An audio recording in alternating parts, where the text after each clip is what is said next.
Hey guys, welcome to today's episode. And today I want to introduce to you Mindy Gorman-Plutzer, and she's the owner and creator of the Freedom Promise. It's a functional nutrition and eating psychology coaching practice. And she had some disordered eating. And so the title of today is going to be Love to Eat, Hate to Eat, How to Get Rid of Disordered Eating. So welcome, Mindy. Thank you. I'm thrilled to be here. So tell us a little bit about what got you into this whole coaching of disordered eating. Yeah. I like to say that I turned my pain into purpose. I struggled with disordered eating, which morphed into a clinically diagnosed eating disorder of purge type anorexia since my early teens. I learned at a very early age that it was safer for me to stay out of the way, not ask for too much, and pretty much figure out that I could do a lot on my own. And coupled with that, the fact that the loving family I grew up in, although it was complicated, my parents had weight issues, as I know now, really food issues of their own. So we collectively started a diet every Monday morning, where we would literally eat as few calories as we could. And this lasted till Friday when it went from famine to feast. And during that time, I discovered in my mother's medicine cabinet a plethora of laxatives, diuretics, and over-the-counter appetite suppressants that I would very generously help myself to. Now, like most people that developed an eating disorder, it started with dieting and that love-hate relationship that I had with food. So I love the way you've titled this segment. But I need to say and add the caveat that not everybody that goes on a diet will develop an eating disorder. But in my experience, clinical experience of 25 years of coaching and counseling, I've never met anybody with an eating disorder that hadn't started with a diet. Yeah, absolutely. And I personally was bulimic in my early 20s, like between 20 and 23 or something around those dates. So, and it was always about dieting because I was constantly depriving myself. And then as soon as I deprived myself for so long, I would be like, okay, then I would go and get, a dozen donuts or a bag of chips. And then I would feel guilty and then purge. And then the cycle would just continue to go from there. So let's talk a little bit about some practical solutions. So first of all, what are some things that people need to do right away to say, okay, that's why I started intermittent fasting, because the nice thing about intermittent fasting is, yeah, I'm not eating for a certain time, but then when I am eating, I'm not depriving myself. So I'm eating whatever I want in that window, but I'm not eating all day long. And so that's one of the things I love about intermittent fasting is it allows you to indulge in some different foods that you are craving and want, but still being able to be thin. So talk a little bit about some healthy steps that you have advised people on, solutions of how to break this nonsense. What you just said touches on so much of what I profess and what I offer to my clients. First thing is you're speaking to mindset. Okay, mindset is key to recovery from anything, and what is recovery? Regaining what is lost or taken from us. So we want to take back our lives. We want to have a relationship with food that is loving, joyous, and free, which is what you're speaking to. And the mindset that you're talking about here really speaks to several issues that come up for me. The first is the mindset of abundance versus the mindset of scarcity. When we're in that restrictive mode, that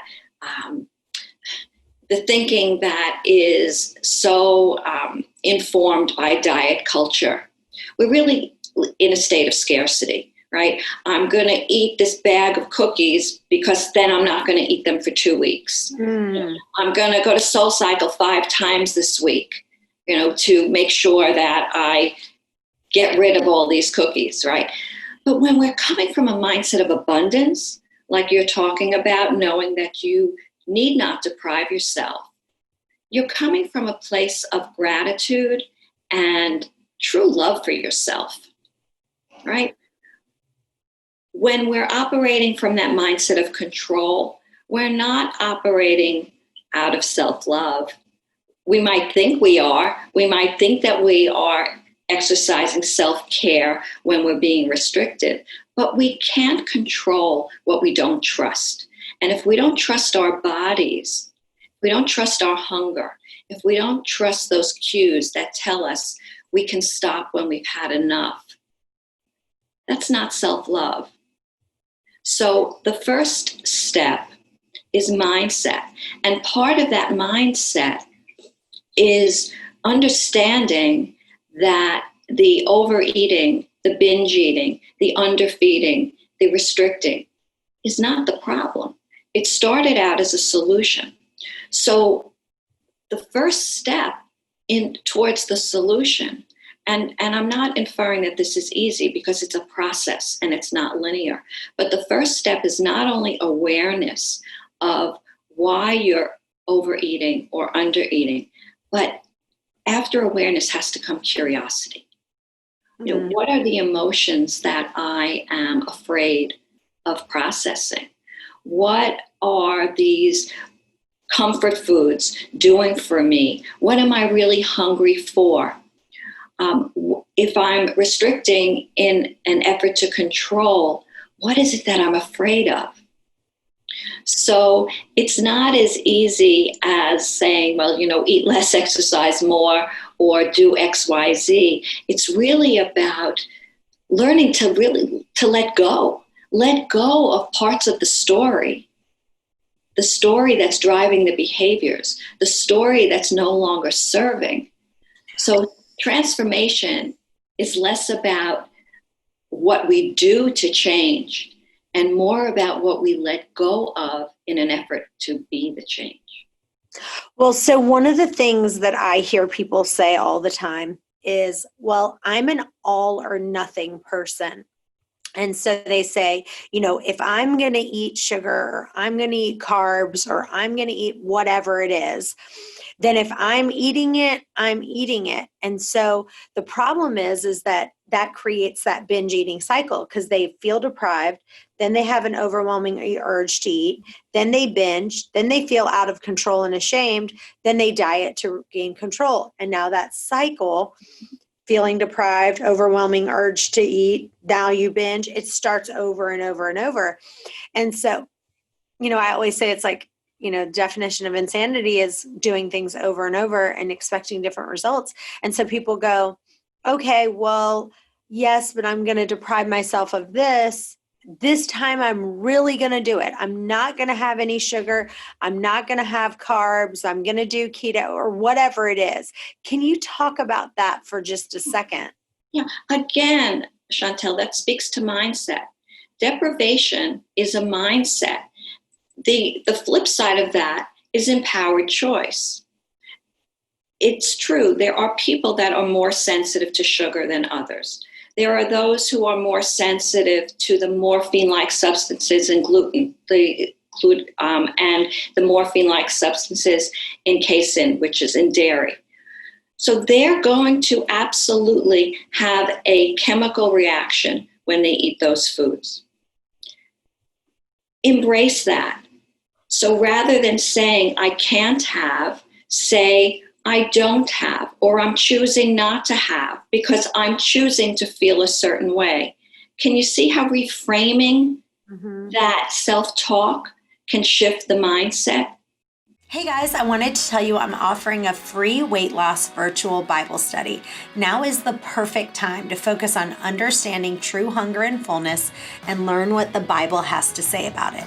All you have to do is go to chantelrayway.com/Bible study. After you sign up, you'll receive a 6-week Bible study video that you can watch on your own, or you can get a small group of people and do it together. That's chantelrayway.com/Bible study for your free 6-week Bible study course. Yeah, absolutely. So that's a really big step. And understanding also about deprivation. You know, being self-indulgent in an effort not to feel deprived ultimately only deprives us from being the most vibrant version of ourselves. It deprives us from being true to our intentions. It deprives us from standing in the values that we hold dear when it comes to our health and our self-worth. Yeah, and I think one of the things that people need to realize too is that I've seen people who say, well, I feel terrible when I have gluten, or I feel terrible when I have dairy. And I say, okay, well, you also need to try, if you have small amounts of it, do you feel bad, right? Because if you're eating dairy and you can eat, for me, if I have a little bit of dairy and certain types of dairy, I feel fine as long as I have a little bit of it. As if I start eating too much of it, I'm going to feel terrible. But again, it's like if you have too much of anything, you're going to feel terrible too. And so how do you balance that? Like, what is your opinion of what you're telling people of how do you create that balance? The first thing is connection to self. One of the things we didn't mention is that an underlying common denominator of most people who struggle with any form of disordered eating is that they are totally disconnected from the body. They're disconnected from their hunger cues. They're disconnected from a lightness of being that comes with that innate worthiness. So when we're living all up here instead of here, it's very difficult to know what your body is telling us.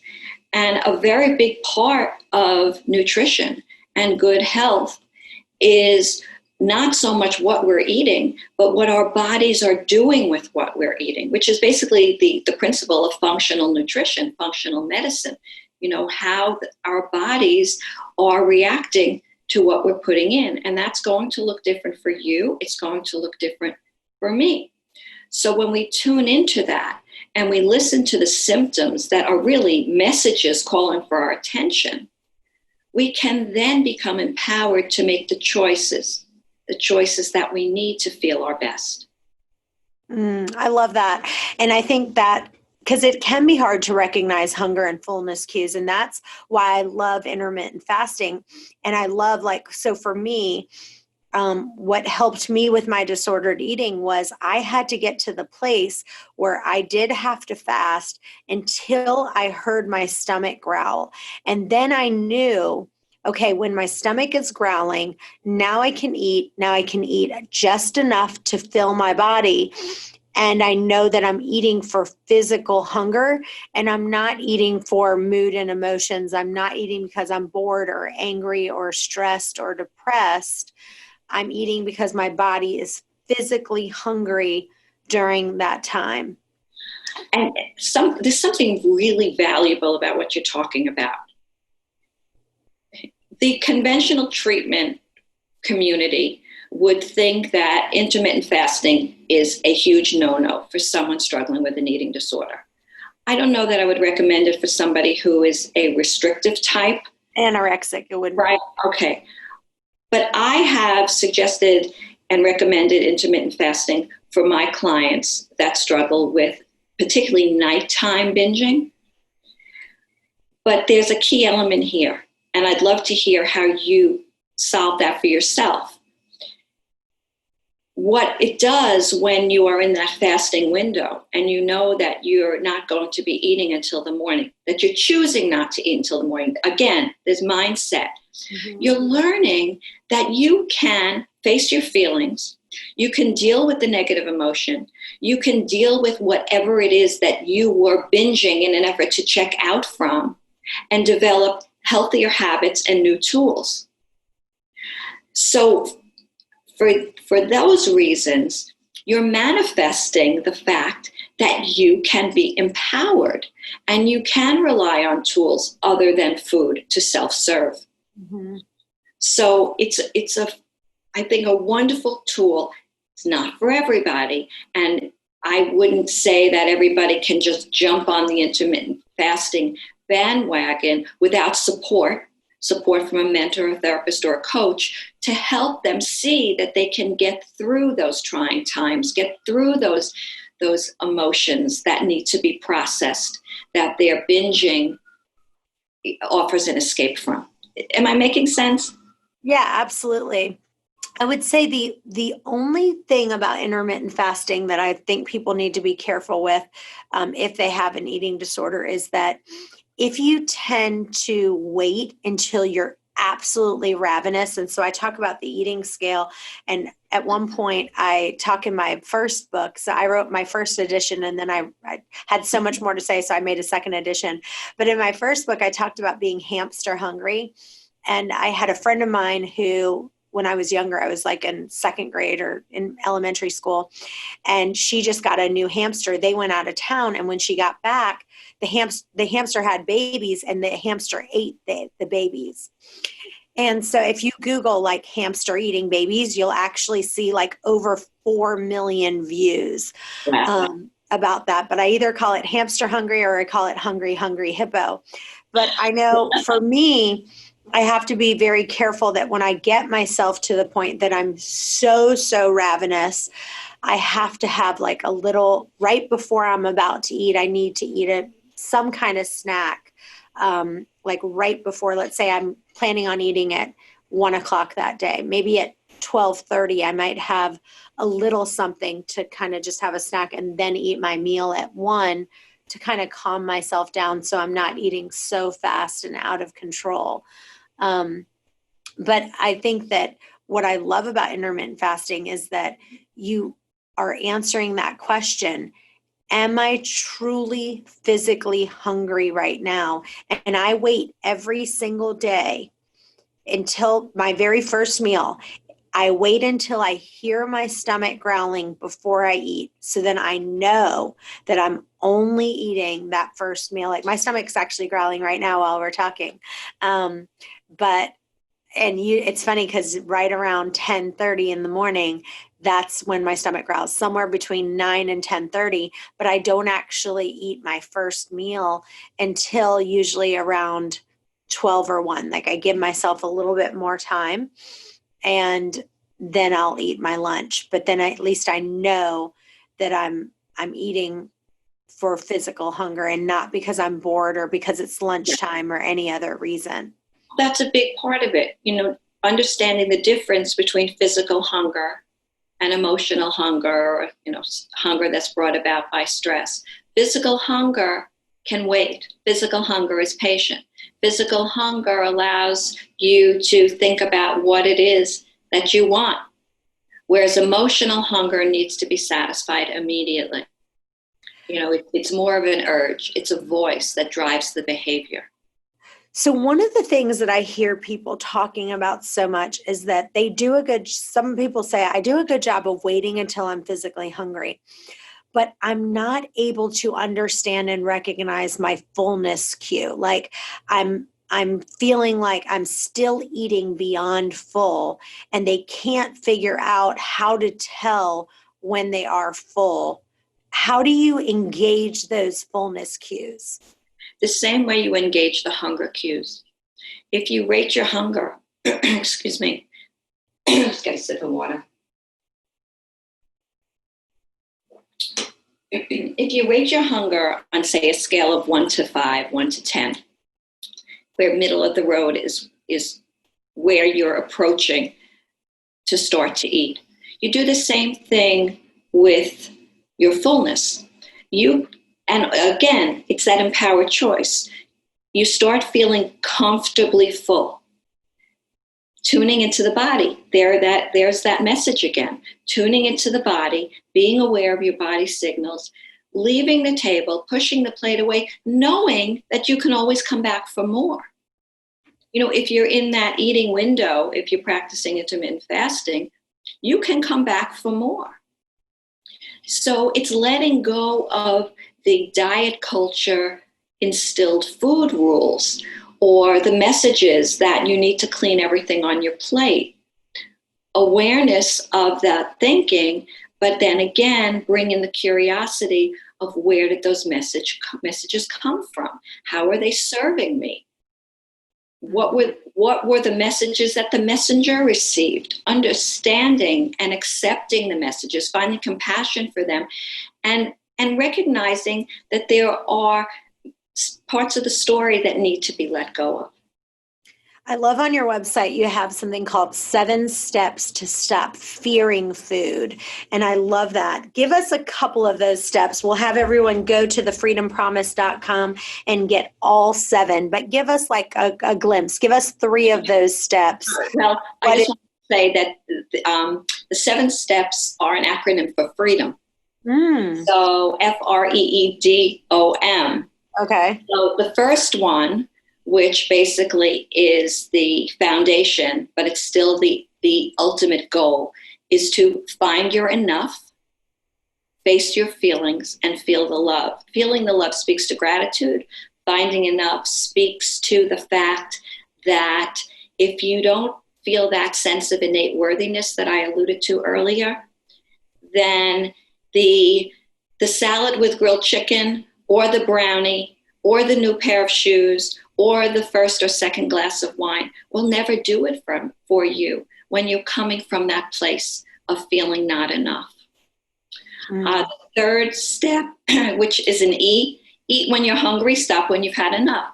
So that step is where I introduce the difference between physical hunger, emotional hunger, and something I call toxic hunger, which is what happens when we are caught up in the products that are put out by food manufacturers that are manufactured to guarantee that we really cannot eat just one. So we talk about that. And then the seventh and final step is make sure you surround yourself with what truly nourishes you. So how are you styling your life? How are you sleeping? What are your relationships like? How are you moving? How are you managing your stress? And of course, nutrition and hydration, because what truly nourishes us, what makes us feel complete and truly nurtured, is not going to be found in the kitchen. So those are the 3 steps. And how I came to my tagline of stop fearing what food will do to you and start embracing what it can do for you really came to me from my 25 years of experience working with clients. And I have to say, coupled with my own experience of fearing what food would do to me. And, we say our clients are our greatest teachers, but in, sitting with clients all these years and listening, that's what came up for me. And it actually helped me to see that that's what I was feeling and fearing as well. Hey guys, one of the things that will take your weight loss to the next level is coaching. You can either work one-on-one with me or one of our certified private coaches. If you'd like, you can schedule your free call. It's a 10-minute strategy call just to see if coaching is going to really take you to the next level. The other thing is listening to the audiobook. Listening to the audiobook and getting the video course that I've done, people are seeing dramatic results. If you just listen to the audiobook 30 minutes a day over and over and over again and get the video course, go to chantelrayway.com and check out the video course. You won't be sorry you did. Yeah, let's talk about portion size for a second, because I do some coaching for folks with intermittent fasting. And one of the things I have them do is take pictures of what they're eating. And one of the things that I have them do is, let's say they're eating a hamburger and they can cut it into 4s and, maybe eat half of that first and then maybe have 3/4 of it. But basically getting through this idea of, hey, we're going to eat, we've got to be eating less food, right? Like we're eating less food than we were before. Instead of eating the whole sandwich, we're eating half of it or 3/4 of it, and learning how to leave some food on their plate. Do you have any techniques that you can share like that can help people either slow down in their eating, that they can kind of reduce those portion sizes so they're not eating so much? Yes. Well, step 4 in the 7-step process is about mindfulness at the table. So you mentioned slowing down. That's key. That's one of the first homework assignments that I give my clients when we first meet to slow down. And my message to them at that point in the process is I'm not so much concerned about what you're eating now. I'm more concerned about how you're eating. Right. So I want to bring focus to that. And to your point about portions, it's also very important for our clients to know that there are days when half that hamburger will suffice, and there are days that they might need the whole thing. Exactly. Or there might be days when a quarter is enough. So that's where the greatest gift we can share with them is to slow down, to really chew food well, make it an experience. And again, listen to the wisdom of your body and sit in quiet. Get rid of the distractions. Of course, the devices, the magazines. If conversation is distracting, do without it for a while so that you can really listen. And I like to say, sit there long enough to hear the answer when you ask the question, even if it's uncomfortable. Let's talk a little bit about, one of the things I always say with my family is like, my son will come to me, he'll say, Mom, can I have this? I'm like, no, that is chemical city. No, you can't have that. It's filled with chemicals. And so, but I always have a ton of like healthy choices for him that, maybe it's, he loves Nutella. So maybe I'll give him organic Nutella instead of just regular Nutella. Is there any kind of things that you love, like products that you love that are like kind of treats, but that are still nutrient dense for your body? Yeah, well, the pirate's booty. I know my grandchildren love the pirate's booty. We've gotten them off Cheetos and Doritos. The organic corn chips are great. Of course, fruit. Fruit is nature's candy, and vegetables. And children learn to love products, right? Children are intuitive eaters. And if we would only allow them to stay in alignment with that intuition, they would really be okay. It's advertisements, it's marketing that really, really attracts them. In fact, I never forget this. When I was first studying to be an integrative health coach way back, one of the teachers that was teaching the course was Marion Nestle, who was in charge of the School for Public Health at NYU. And she talked about the fact that in Europe, food companies were not allowed to market to children under the age of 12 because they were so, impressionable. So I found that to be very interesting. I love that. One of the things that I have found that works really well with my coaching clients is I have them take a 5-minute break in the middle of their meal. So literally, let's say they're eating for 8 minutes, and to just push the food away for 5 full minutes.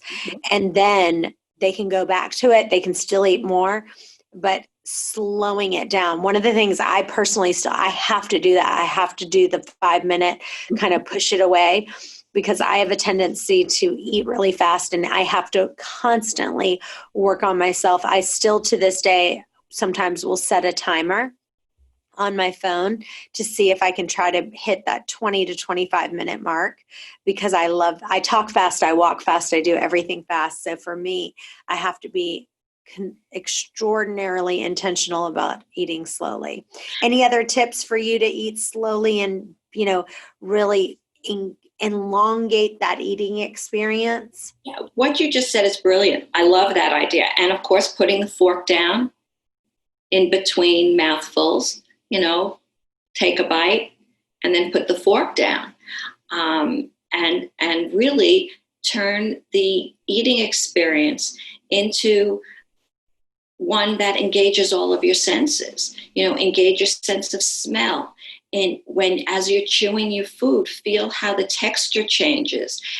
Picture, it going down your throat and your body embracing it, and make it that experience come alive. And one of the things that I didn't mention before about mindfulness is that when we're distracted, even negative self-talk is distracting and puts our body into a stress response. So if you're sitting at the table and you're questioning the value of that meal, you're questioning your body and how it's responding, and you're fearful of what that food will do to you, you're putting yourself in stress response. When you're in stress response, you're not digesting, you're not assimilating, you're not absorbing, metabolism slows down, and you're not there with your food. You're not getting the benefits. And in time, you could be putting yourself into a deficit. And then that, you're talking about vicious cycles before, that also leads to that overeating, restrictive binge, vicious cycle. You know, there's so much of physiology that impacts psychology and psychology impacting physiology that plays into this diet restricting binge cycle. Awesome. Well, this has been amazing. Mindy, tell listeners where they can find you and where they can follow you. Well, it's Mindy at thefreedompromise.com, or my website is thefreedompromise.com, Instagram at thefreedompromise. And you can go to my website and download some free gifts. I have the 7-Step to Food Freedom Guide. There's a free masterclass there. If online learning is what you like, I have a course that speaks to and teaches the 7 steps to food freedom. And in that course, it chronicles my own healing recovery and my own experience with recovery that was not linear. Took me many, many years to get here. And I love sharing that. I love sharing how I turn pain into purpose.